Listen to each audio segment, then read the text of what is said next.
We would like to resume the conference, session 3, conversation with Professor Nye. Mr. Armitage, who was supposed to be one of the panelists, is now absent. So let me introduce the panelists. From the right-hand side, from the CSIS, Senior Advisor and Japan Chair, the former Director for East Asia on the National Security Council, Dr. Christopher Johnston, and the University Distinguished Service Professor Emeritus of Harvard University, Professor Nye. And from Nikkei, the commentator, Mr. Akita.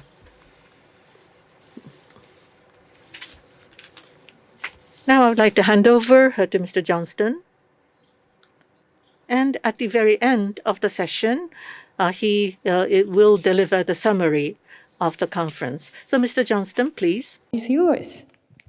Good morning, everyone. Again, I'm Chris Johnstone, the Senior Advisor and Japan Chair at CSIS. It's really a great privilege and honor to moderate our final session of the morning, which we've entitled An Uncharted World Order in the Indo-Pacific. We've had, I think it's quite fair to say, a terrific discussion this morning through the first two panels on the regional security situation, the state of the alliance, and its level of preparation for the contingencies we might face, and the prospects for building multilateralism in the Indo-Pacific and the promising trends that we're observing there. Our last session here is intended to do a mix of looking back and looking forward.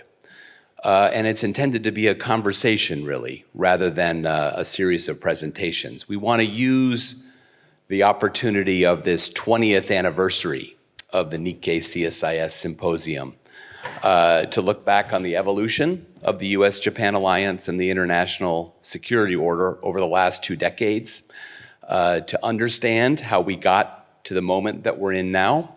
And then we also want to, of course, look ahead. And discuss some of the challenges before us that confront the international system and by extension, the U.S.-Japan alliance. So what I want to first start off with is a discussion about the U.S.-Japan alliance itself and the moment we're in and how we got here. I think it's fair to say that the alliance is in stronger shape than it's ever been.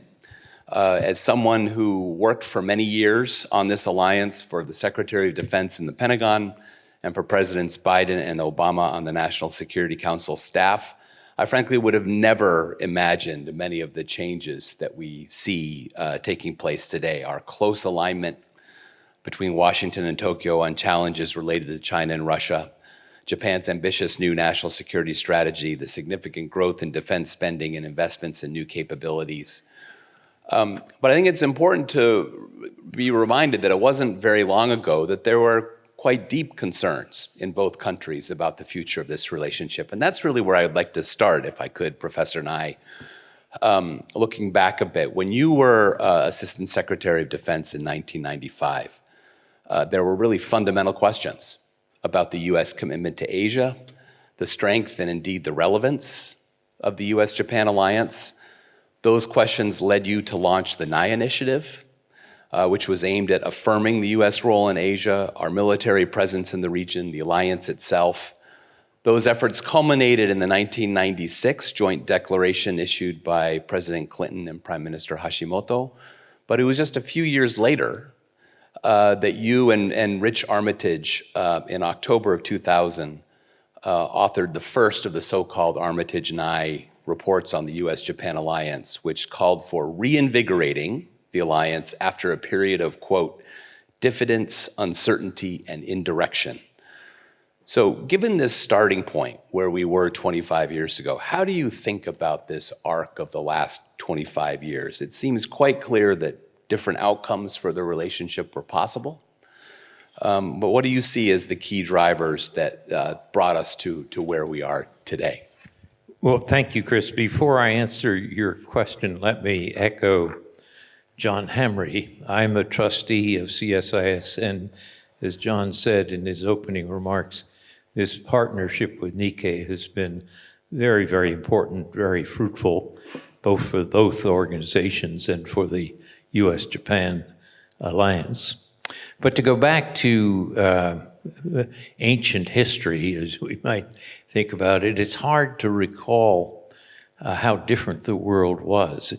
Remember the 1992 election in the U.S. was fought on the slogan, "It's the economy, stupid." And there were a number of people who said, the Cold War is over and Japan has won. Books were published with titles like The Coming War with Japan. In Tokyo, there was a commission which basically said Japan should put its security in the future in the hands of the United Nations. So at the end of the Cold War, there was a general view, both in Washington and in Tokyo, that the U.S.-Japan alliance was a relic of the Cold War. The Cold War was over, let's get rid of the relic.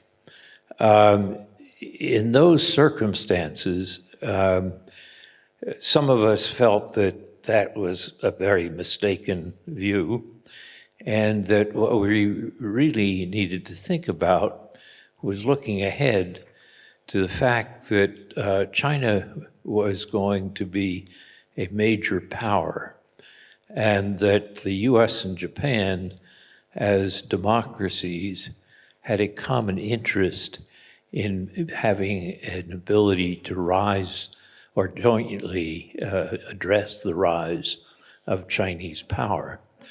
And that's what gave rise to what you called the Nye Initiative, which was a initiative that I helped to guide when I was in the Pentagon, but with the able support and direction of Secretary of Defense Bill Perry. And that was to reaffirm the relationship which Clinton and Hashimoto did in '96. But if you say, what was behind this? And on the US end, it was to some extent this feeling that if you looked ahead, you had an immediate threat to Japan from North Korea. I mean, the North Korean nuclear issue was already raising its ugly head. But there was a longer-term challenge of the growing strength of China and the feeling that that would continue.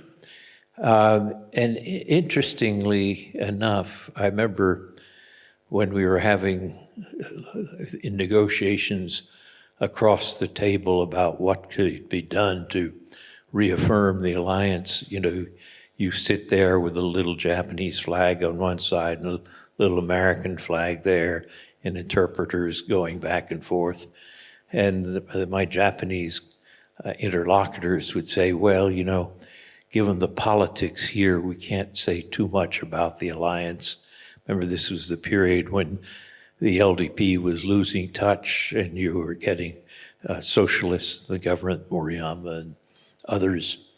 And so they were very cautious as we talked in the formal sessions. But then, as in good Japanese fashion, we would go out to some club and have drinks, take off the necktie, no more little flags in front, and say, well, what's really bothering you? And one of the things that struck me was when one of my Japanese interlocutors said, we're worried about what's going to happen to the United States. When China gets stronger and its economy grows, aren't you going to dump us in favor of China? That market is going to be bigger than ours, and you already have friction with us in your trade relations. Aren't you going to say, push aside Japan and let's develop the relationship with China? My reply to them was, look, that's not going to happen because Japan is a democracy and Japan is not a threat to us. So let's think hard about what we can do to reaffirm this alliance. And it wasn't just in military terms. I mean, this morning we've had a lot of military discussion appropriately, but it was really the larger political context of the future of East Asia. And a simplistic way of putting it was, if you have a three-party balance of power, which would be US, Japan, and China, it's better to be part of the two than to be the one. And so that was the real context of the effort to put things back together. And but it was still touch and go. I mean, as I said, the socialist government did not want to put the American alliance front and center. And so there was caution about how much this was advertised and so forth. And if you compare that or contrast that with the situation today and the discussion, the very useful discussion we've had this morning about how Japan and the US can improve their capacities to respond to a crisis which might come out of China's efforts on Taiwan, boy, have we come a long way. And I think now, I mean, if somebody asks the question, what would happen if Trump were to be reelected? I think if Trump were to be elected, which I hope will not happen, and I personally don't think it will happen, but you have to always allow for that eventuality. I think if Trump were reelected, if I were a European, I would worry about the alliance. If I were a Japanese, I would not. I think the US-Japan alliance has become so solid and so built into the institutions in both countries that not even Trump will undo it. Thank you for that. To your point about the discussions we had this morning on Taiwan, when I first started at the Pentagon as a young civil servant in the 2010 timeframe, we really couldn't have a conversation bilaterally about Taiwan. So to your point about how far we've come, Akita-san, let me invite you to say a few words about this. How do you see the drivers of change over time in our relationship? I mean, what struck me about what Professor Nye just said is really sort of three things that came out. One, the importance of structural factors, of course, the rise of China, North Korean threats. The importance of alliance managers, right? The work that Professor Nye, others did to hold the relationship together in difficult times. And then the role of leadership at the leader level at key times, whether it was on the US side in the 2010 timeframe when things were quite difficult, or perhaps Prime Minister Abe's leadership during the Trump years. How do you see these variables? So please allow me to speak in Japanese, since most of the audiences are Japanese. And I'm sure that interpreters' English is much better than mine. So, first of all, I never imagined that I will be sitting in the place of Mr. Armitage. I haven't imagined this situation to happen until Monday this week. Thank you very much for giving this opportunity today. I am honored. Responding to a question, since I am a journalist, so I would like to give you a journalistic analysis. Now, Japan and the United States alliance is being reinforced thanks to changing China, in my view. That is a major factor, major driver. If internationally, if we can use international weather forecast as an analogy, if China is causing a security threat and challenge, that can be likened to climate change in the case of China. Now, in the case of North Korea's force is like a hurricane, which may directly land on Japan, but hurricane will not cause a prolonged effect. However, China's change would change the order, rule, and perhaps the way of lifestyle may be changed, and also territorial borders, boundaries will be rewritten. Therefore, that could be a climate change-like challenge as well as threat. That is the first point.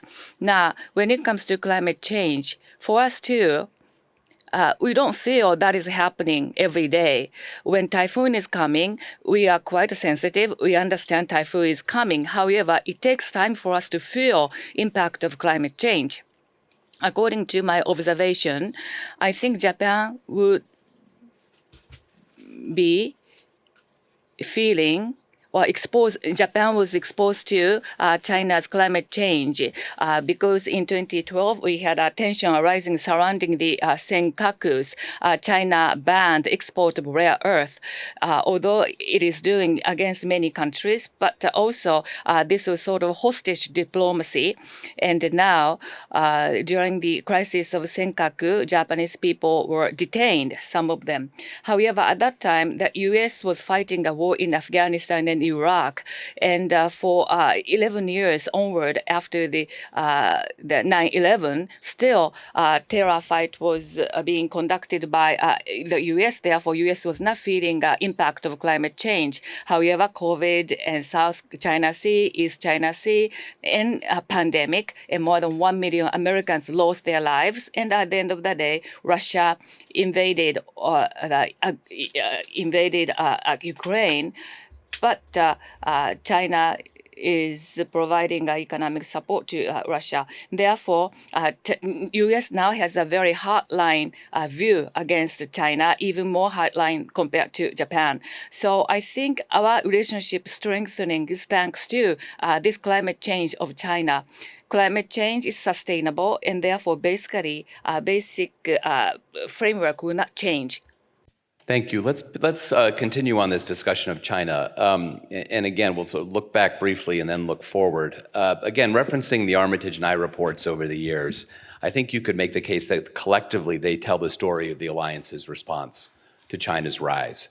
Right? For our audience, there have been 5 of these reports over the years. The 2007 report, so the second one, disputes the logic of a condominium between the United States and China, a concept that was common at the time. Mike alluded to it as a sort of an early temptation, if you will, of the Obama administration. The 2012 report emphasized the need to hedge against the disparate possible trajectories of China's re-rise. The 2018 report was much more hard-nosed, emphasizing the importance of deterrence and warfighting effectiveness to respond to the growing array of military capabilities and coercive actions developed by China. And the last report in 2020 called for developing a framework for competitive coexistence with a revisionist China. Professor Nye, again, starting with you, looking back, how do you assess the alliance's efforts to respond to the China challenge? What did we get right, in your view, and were there times when we didn't get it right or might have handled things differently? Well, let me start by saying the origin of the reports, the Armitage and I reports, was basically for American domestic politics, in the sense that the first report was before the 2000 election, and Rich as a Republican and I as a Democrat wanted to show that we had a larger national interest in preserving the U.S.-Japan alliance, which should be preserved despite whatever the outcome of the election. And the timing of several of the other reports, subsequent reports, were similarly aimed at reinforcing bipartisan support in the U.S. for the alliance. I think that function of the reports has worked. But it's also interesting, as you mentioned, Chris, to notice how the tone or tenor of the reports changed over time. In 2000, there was still the hope of evolutionary change in China. Not that it was going to become a democracy, but that you would have some degree of liberalization which would lead to a China which you could deal with more easily. And so the idea goes back to how could the U.S., Japan together cope with China, hoping that change inside China would make it more amenable. Basically, as you said, as time progressed and the reports progressed, it became more, how do you handle response to this, and now particularly the military response. So in that sense, the changing tone or tenor of the reports reflects what I would argue is Chinese behavior. Remember, up until 2008, China was still following Deng Xiaoping's advice of hide and bide. In other words, take your time and keep a low profile. Then in 2008, 2009, when you have the international financial crisis, which had its origins in Wall Street, many people in Beijing said, this proves that the Americans are in decline. There's no reason we have to hide and bide. We can be much more assertive in developing China's interests. And then, of course, you have in 2012 the arrival of Deng Xiaoping, who is a committed ideologue, a good, strong Leninist, who begins to cut down on any of the openings that wants tight party control. So whereas in the first decade after the first report, there are still many contacts between Westerners, and particularly Americans and Chinese, and you could have pretty frank and open discussions with some of these people. After Xi Jinping takes power and insists on tighter and tighter party control of everything, that ability to have a dialogue with the Chinese diminishes. Then when Obama and Xi deal with the problems of the South China Sea, and the Americans say, you can't just pour sand on a rock on an atoll and call it an island with a 12-mile territorial sea. And Xi says to Obama, well, but we won't militarize them. And then, of course, China militarizes them.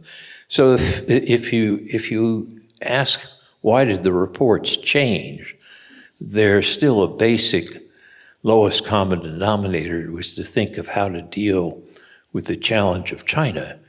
But the point is that the challenge of China changes because of internal changes in China. So your description of the evolving tenor or tone of the reports is correct. But I think that the cause really lies in the changes that were going on in China. Akita-san, I'd invite you to offer thoughts on this as well, and in particular, how you see the U.S.-Japan approach to China over the years, and assess the state of our alignment today. You suggested in your remarks just a couple of minutes ago that perhaps the U.S. was in a harder line, in a tougher stance than Japan is. How do you assess the state of alignment today? As I think back, for example, on my time in government, I remember quite clearly in the final really year of the Obama administration, I think the turn was happening in Washington on China policy, but there was a gap between how we in Washington were approaching the China challenge and how Japan was thinking about it. And I remember my colleagues on the Japanese side expressing a great deal more skepticism about the prospects of engagement than we were willing to express at that time. But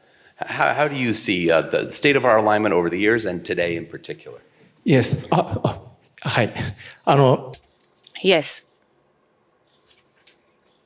The change from my perspective, the change is happening in the following way.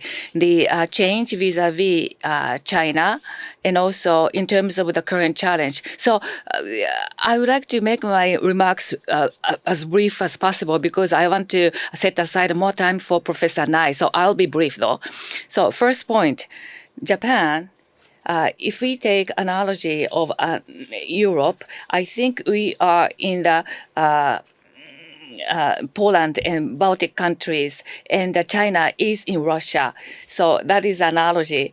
And therefore, Poland and Baltic countries, 3 countries, are under pressure of European continent. Particularly, they are sensitive to such pressure, particularly Obama days, as Chris said, that China was approaching the Senkaku Islands, and also it is building military power in South and East China Seas.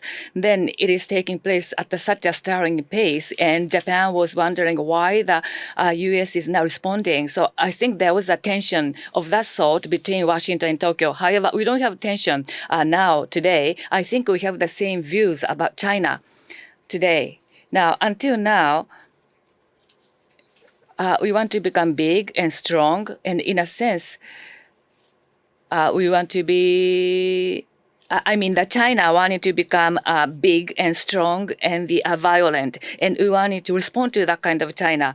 However, going forward, Japan and U.S. has a challenge that China is going to become big, strong, and violent. And also, in addition to that, there will be a greater internal instability. So China is vulnerable, yet it is becoming bigger and bigger. How are we going to respond to such a country? In terms of a human being, we are suffering from we have muscle, and we are rich, and we are big, and we are stout. And as long as we have a very good household economics, we have a predictability. However, China has a real estate problems, and also their low economic growth because of the population decline, and also ethnic conflicts within the country. So maybe it doesn't happen immediately. However, from 2030, 2035, perhaps China will peak out as an empire, and it will enter into declining phase. Perhaps. So in terms of history, the major changes occur. Perhaps Professor Nai is more familiar, and I want to listen to your views, but the Ottoman Empire, for example, in the process of decline, World War I started. It also, in a sense, Japan in 1930s emerged to the world suddenly, and then Japan was under American sanction, and then when we were declining because of short supply of petroleum, and then we attacked Pearl Harbor. So I think how are you going to respond to such a declining China in the future, which will become vulnerable? So peacetime deterrence was something we are focused on now. Until now. However, as we discussed today, we have to be prepared for wartime response. How are we going to fight a war? That has to be discussed. So are we going to lose how many lives if we do this and that in terms of war? So we have to struggle with a very highly challenging coordination between Japan and the U.S. as allies. Unfortunately, I hope this will not happen, though. I'm glad you raised this concept of peak China, Akita-san, because we actually have a question from the audience on exactly this point that I might invite Professor Nai to address, and that is this issue of noting that China has undergone this rapid economic military growth for decades, but we're now seeing a significant slowdown, real economic challenges, and as a result, there is this sort of, are we in peak China moment theory that is that you hear these days. And I guess the question is, do you accept this theory, number one, that China has peaked and is now headed toward at least some level of decline? And if so, how is that likely to influence China's external behavior? Does it make it more dangerous or less for us? How do we think about that? Well, the peak China idea is becoming popular in the U.S. The danger for strategy is to either under or overestimate your opponent. For years, I think the Americans have overestimated China. And now with peak China, there's a danger we may underestimate. If you step back and you look at the overall power relations between the United States and China, imagine that you were a person from Mars who came down to Earth and saw these two great powers playing a game of poker against each other. But you could peer into their hands, and they didn't know, but you could know how they played. And you notice that China was in demographic decline, that it had advanced very importantly in some technologies, but its political leadership was curtailing the entrepreneurship, which was important in developing those technologies. And what's more, it had almost no alliances. Instead, it had conflicts with many of its neighbors, including conflicts with the largest populated country in the world, India, where people were killed on the border. And so that would be part of the assessment of China. You'd also note that it had a huge market at exchange rates, about 75% of the US market. It could use that market for control and punishment, as they did with Australia when Australia asked for an open investigation of COVID. And you can also use that enormous economic power for aid programs like the Belt and Road Initiative to curry favor and support. So you said this is an interesting hand. They have some low cards, but they also have some quite high cards. And then you peeked over the hand of the American player, and you'd see that in demography, the Americans are the only major industrial or advanced country with a population increase. In geography, you'd notice that unlike China with all these neighbors, some of whom are hostile, the Americans have 2 oceans and 2 friendly neighbors. And in technology, you notice that in the major technologies of the 21st century, nanotechnology, biotechnology, the next generation of information technology, including artificial intelligence, the Americans are ahead. And if you added to that the role of the dollar as the prime currency for international reserves, about 2/3 of international reserves are in dollars, and China's efforts to make the renminbi part of the reserve currency system have failed, you look over the shoulders of these 2 players and you say, which hand would I rather play? And clearly you'd rather play the American hand. Doesn't mean the Americans couldn't lose. A good player can play his or her cards badly. And you could say the Americans might make stupid mistakes. But if you just said, who has the resources? The United States has more power resources than China. And that was true 20 years ago. And it's true today. And I think it's going to be true in the future. The danger is that some people are saying, well, since China's growth rate has slowed down, we've reached peak China, and therefore we can press harder.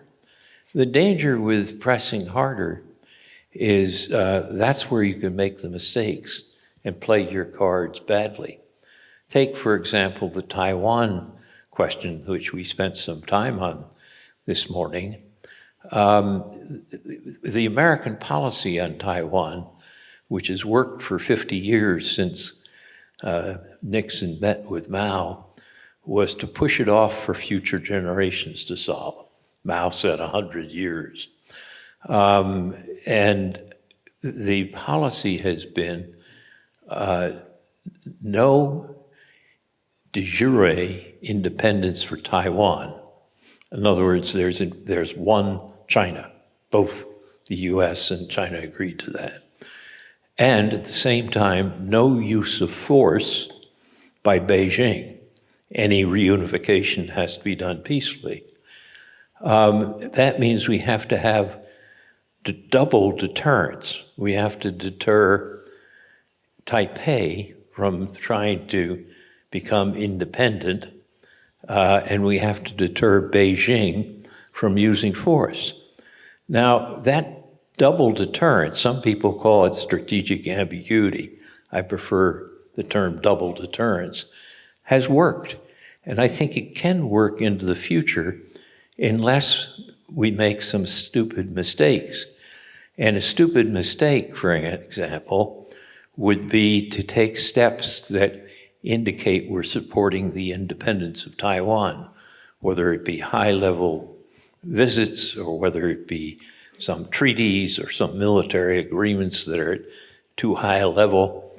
And I think what Oriana this morning said in her answers about Taiwan were exactly right, that if we play these cards badly, if we say we've changed our policy on Taiwan, instead of being a one China policy, we now have gone to a two China policy. That, I think, could provoke Xi Jinping and the mainland into using force.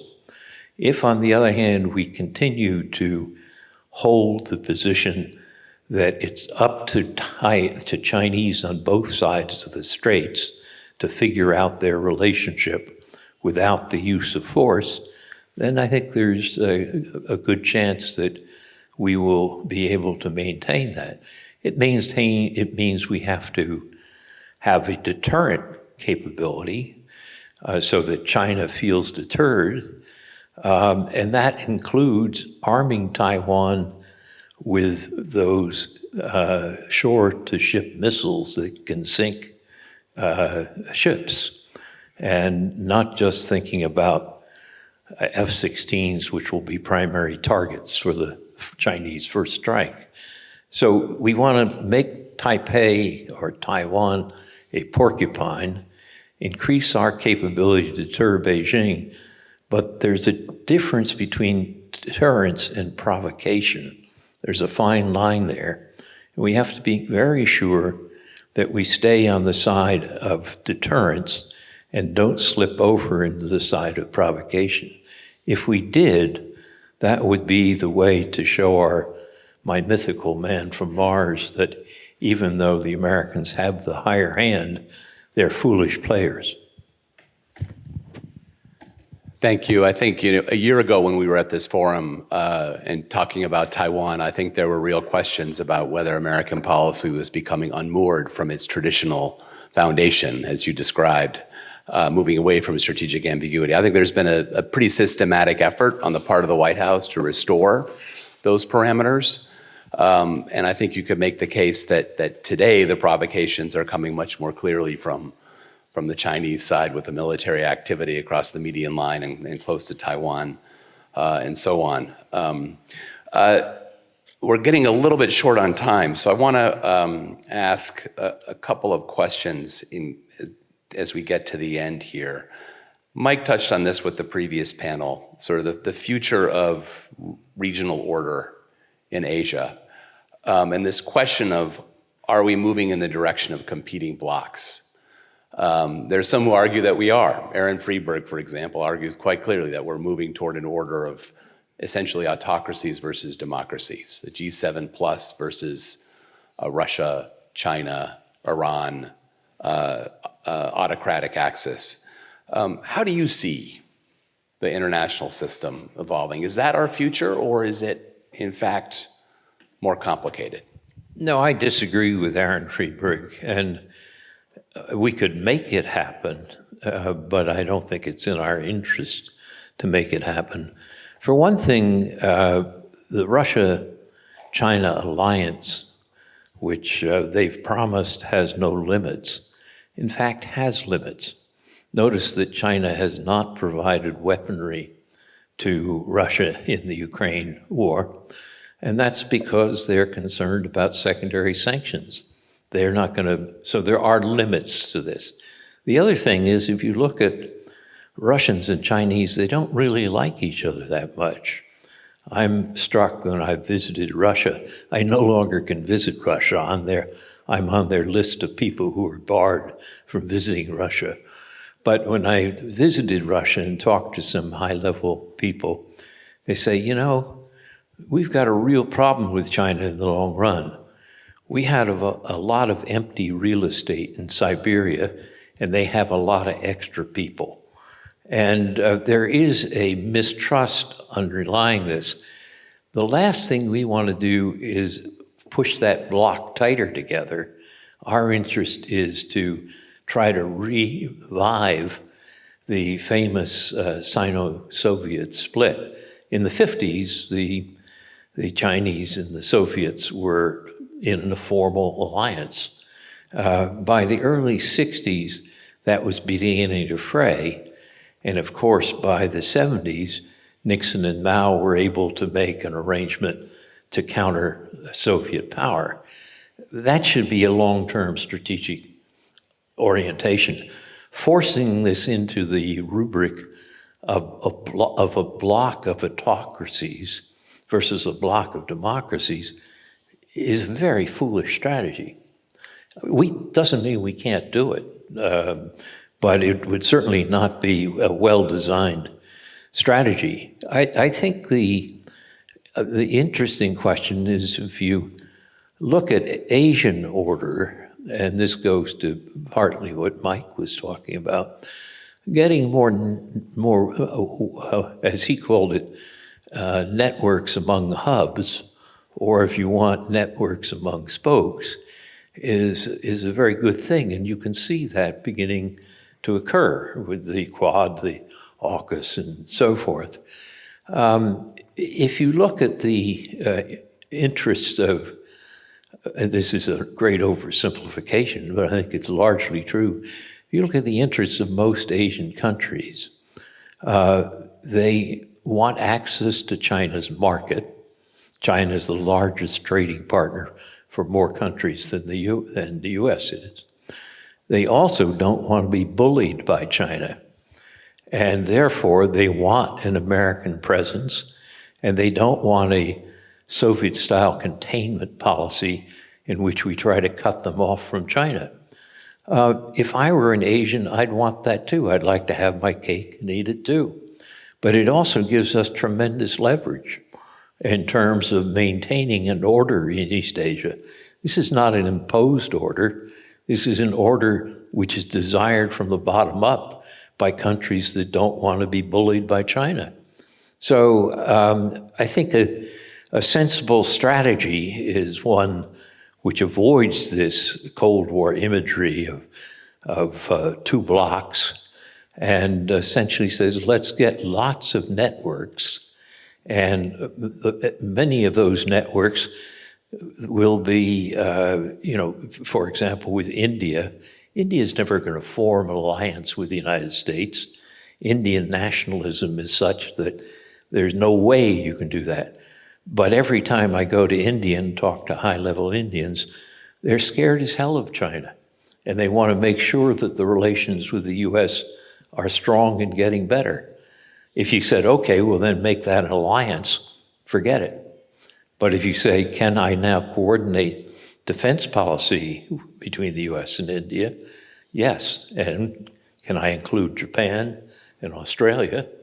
Right now, it's not a formal defense arrangement, but I suspect it might grow in that direction.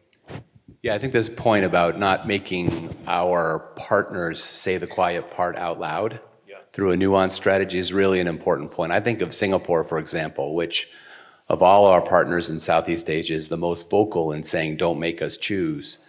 But in quiet ways, they're doing a lot of choosing by enabling an American rotational military presence, for example. So Not forcing our partners to say the quiet part out loud, I think, is wise guidance. Akita-san, I want to invite you to offer thoughts on this question of world order and what's ahead of us. はい。時間の関係上多分 In the interest of time, perhaps I will be making the final comment here, so I would like to be very brief. Viewed from Asia, Professor Nai, we have three borders, maybe. Superficially, by appearance, there is a global South bloc and also China, Russia, and the West. So these are the three blocks. It appears like that. However, it is not true, actually. It is only superficial categorization. Economic Intelligence Unit is a think tank, and according to their estimates, how are we going to respond to Russia's aggression? In terms of the share of population, the Western countries and the Western-like countries are 1/3, and Russia 1/3, and neutral 1/3.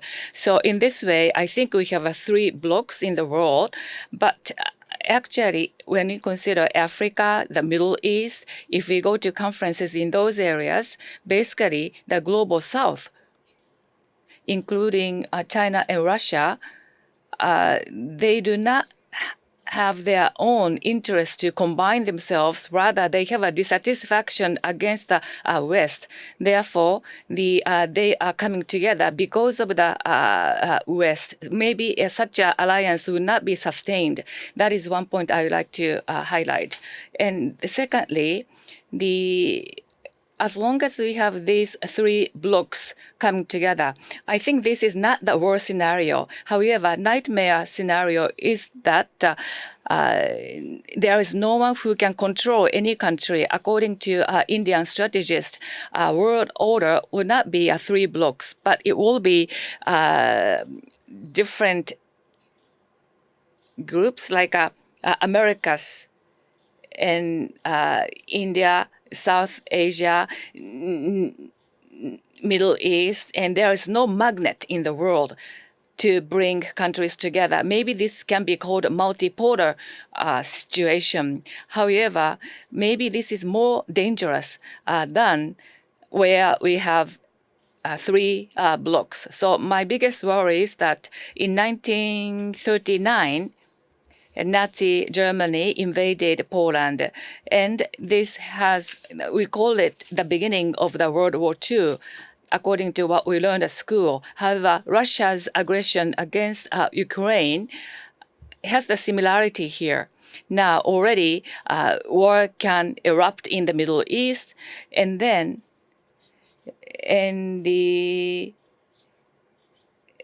after Russia's invasion in Poland, 2 years later, Japan attacked Pearl Harbor. And therefore, there are two front wars or three front wars. How are we going to avoid such a eventuality? I think this is a very realistic scenario. Could I just comment briefly? I agree with a lot of what Akita-san has said, but I think we should be very careful not to use the word Global South. It confuses our analysis. Notice that Russia and China are not part of the Global South. If you look at where the equator is, the Global South means countries like India, Brazil, Indonesia. But, for Russia and China pretend they're part of the Global South is sheer nonsense. The other point is that within the so-called Global South, there are enormous differences. Just take the difference between Asia, Africa, and Latin America. There have been polls done by the Pew organization, which are trying to measure soft power, the ability to attract others. And what it shows is that when people are asked questions like, which country do you find is most attractive, the Americans come out way ahead of the Chinese in Asia and in Latin America, not to mention the northern countries. The one area where the US and the Chinese are tied in attractiveness is in Africa. To lump all that together as the Global South is a way to make our own strategy less effective. We want to differentiate policies toward particular regions and countries. And so I don't have a better word other than developing countries or less developed countries, which is no longer politically correct to say, but it's a much more accurate way of saying things than the term Global South. We're at time, but I do want to ask just one final question to Professor Nye, if I may. And this comes in from one of our participants today, but it relates really to the future of American leadership in the world. And the question, this is someone who's lived in the Middle East, the US, and Europe, is the sense that US soft power has declined significantly, and the power of the American example as a democracy has declined significantly. You've looked at this question over the arc of our history. Interested in your reaction to that, and then the question of how do we rebuild that soft power as we go forward? Well, soft power, which is the ability to get what you want through attraction rather than coercion or payment, has gone up and down. Remember, in the Vietnam War period, people were marching in the streets against the United States. By the 1980s, the Americans were quite attractive and popular again. When we went into Iraq, we had a huge loss of soft power because we didn't have the UN legitimization that the older Bush had for the Gulf War. And yet when we elected Obama, an African American for the first time, there was a rise in soft power. So just measuring it by polls, you can see that American soft power goes like this. It's cyclical. But what's interesting is a lot of a country's soft power comes not from what the government does, but from its civil society. And in that sense, much more American soft power comes from, let's say, American universities or Hollywood or the Bill and Melinda Gates Foundation than comes from the Voice of America. And as an illustration of this, that you can be attractive, America can be attractive at the level of civil society at the same time that the government is very, very unattractive or unpopular.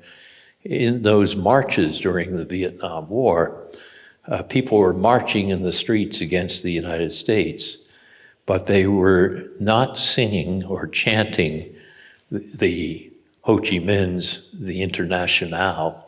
They were singing Martin Luther King's We Shall Overcome. So in other words, a strand of American civil society was something which was attractive to people who at the same time were very angry with the American government. That resilience that comes from civil society is why I think I'm optimistic about recovering soft power. I think that's a great note to conclude our panel on today. So I think this has been a terrific discussion. Please join me in a round of applause for Professor Nye and Akita-san.